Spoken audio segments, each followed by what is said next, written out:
Ang banal na kasulatan ngayong araw ay manggagaling sa mga taga-Pilipos, Kabanata 4, versikulo 8. Sinasabi dito na, bilang pagtatapos mga kapatid, dapat maging laman ng inyong isip ang mga bagay na karapat-dapat at kapuri-puri, mga bagay na totoo, marangal, matuwid, malinis, kaibig-ibig, at kagalang-galang. Pag-isipan mo ito. Naisip mo na ba kung anong pinag-iisipan mo? O kilalanin na ang iyong mga iniisip ay may kapangyarihan? O pag-isipan kung paano sa paglipas ng panahon magiging ikaw ang kung ano ang iniisip mo? Nang sumulat si Apostol Pablo mula sa isang bilangguan sa Roma sa mga mananampalataya sa Griegong lungsod ng Pilipos, alam mismo ni Apostol Pablo ang kahalagahan ng pakikipaglaban sa mahihirap na bagay gamit ang tunay na kaisipan sa tuwin ay humaharap siya sa pagsalansang, kahinaan, kahirapan at pag-uusig. Ngunit alam din ni Pablo na ang mga tagasunod ni Jesus ay tinawag sa naiibang paraan ng pag-iisip. Bilang pagtatapos, mga kapatid, dapat maging laman ng inyong isip ang mga bagay na karapat-dapat at kapuri-puri, mga bagay na totoo, marangal, matuwid, malinis, kaibig-ibig, at kagalang-galang. Yan muli ang sinasabi ng mga aklat ng mga taga-Pilipos, 4, versikulo 8. Kahit na sa isang wasak na mundo, nilikha ng Diyos ang mga mabubuting bagay at binigyan niya tayo ng kapangyarihan upang mapansin at purihin siya dahil dito. Ipinaalala din sa atin ni Apostol Santiago na ang bawat mabuti at sakdal na regalo ay mula sa Diyos. At sinabi sa atin ni Jesus na siya ang daan, ang katotohanan at ang buhay.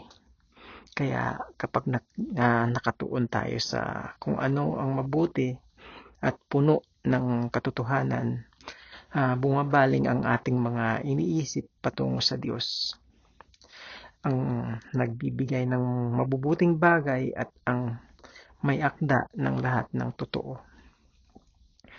Ang pagtuunan ng pansin sa kung ano ang mabuti ay maaaring ang pagninilay-nilay sa sakripisyo ni Jesus para sa iyo. Maaring mga hulugan ito ng pag-alala sa isang pagkakataon na nadama mong pinoprotektahan, pinaglalaanan o inahanda ka ng Diyos. O maaring isang pagpapasalamat sa Diyos sa mga pangakong tinupad niya at sa pagmamahal na ipinakita niya sa iyo. Ang pagsunod sa payo ni Pablo ay hindi tungkol sa pagsasagawa ng positibong pag-iisip. Ito ay tungkol sa pagtutuon ng ating kaisipan sa Diyos upang linangin ang pag-iisip ni Kristo sa ating pang-araw-araw na buhay. Kaya ngayon, isipin kung ano ang nasa kaisipan mo. Maghanap ng ritmo ng pasasalamat at pagsamba. Pasalamatan ang Diyos sa mga pagkakataong magbibigay ng liwanag sa madilim na mundo at hanapin kung ano ang mabuti, dalisay at totoo saan ka man magpunta. Panalangin natin. O Diyos, minsan mahirap ituon ang aking isipan sa mga magagandang bagay, ngunit alam kong ikaw ay totoo, marangal, matuwid, dalisay, kaibig-ibig, kahanga-hanga, pinakamahusay at kapuri-puri, at ako ay nagpapasalamat sa maaari kong ituon ang aking isipan sa iyo sa lahat ng oras kapag dumaraan ako sa mga mapanghamong sitwasyon. Mangyaring ipaalala sa akin ang iyong kabutihan sa pangalan ni Jesus. Amin pong dinadalangin. Amen and amen. Thank you, Lord. Thank you so much.